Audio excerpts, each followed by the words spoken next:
la misheni ya Itubiro, misheni iliyoanzishwa mnamo mwaka 1915 na misionari William Seyler aliyefika Itubiro mnamo mwaka 1915 akiwa na wasaidizi wake kutoka Ujerumani. Na kwa kuwa eneo hili la Itubiro bado lilikuwa gizani, na huku moshi wa upagani na umizimu ndio uliotanda kijiji hiki, na huku matambiko na ndoa za mitara ndivyo vilikuwa thamani na fahari ya kijiji hiki, na huku upepo wa kipagani ndio uliong'ang'ania kuta za kijiji hiki haswa.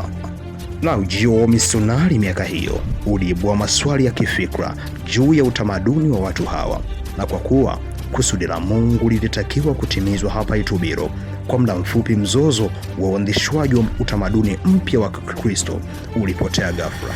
Na ikiwa hii leo kutoka katika shule ya Waadventista wa Sabato Bupanagiri, mahali ilipo mikutano ya ASA SRF mwaka 2026, ikiwa ni zaidi ya kilomita 10 nimezikata, na mzee huyu akijulikana kama mzee Amos Ntumba amenisimulia mengi, nami nimejifunza mengi kutoka kwake kuhusu kanisa langu, na hivyo nawe tamani kusikia haya.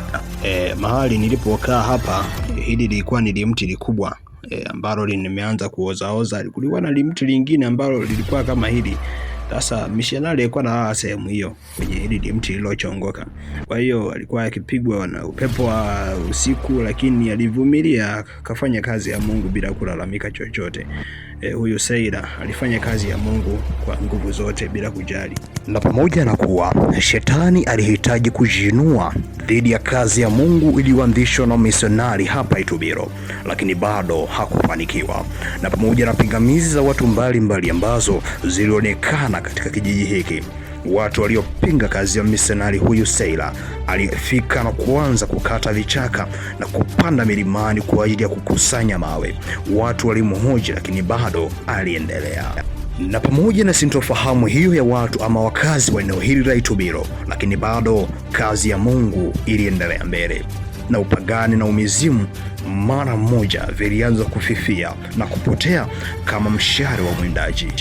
Na huku kasi mpya ya dini ya Kikristo iliushinda na kuushikilia upagani, pamoja na kuwa watu wengi walipinga kazi ya misionari huyu, lakini bado kazi kaendelea, na watu wengi waliweza kumuunga mkono Seyler kujumuka pamoja naye kwa ajili ya kuipiga kazi ya Mungu, na mara moja walijenga kanisa la Waadventista wa Sabato Itubiro.